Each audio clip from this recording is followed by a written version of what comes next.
ذهب الذئب والأسد والقنفذ للصيد ذات يوم، فاصطادوا غزالة وأرنبة وحجلة، فكلف السبع الذئب بالقسمة.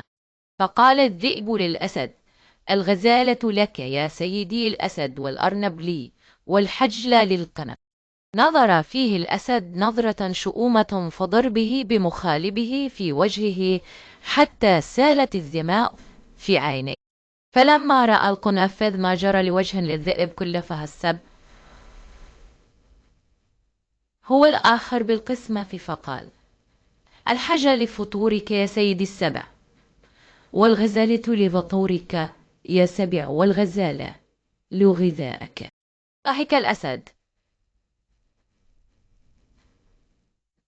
فسأله: من علمك هذه القسمة الرائعة؟ إجابه القنفذ: تعلمتها من وجه الذئب.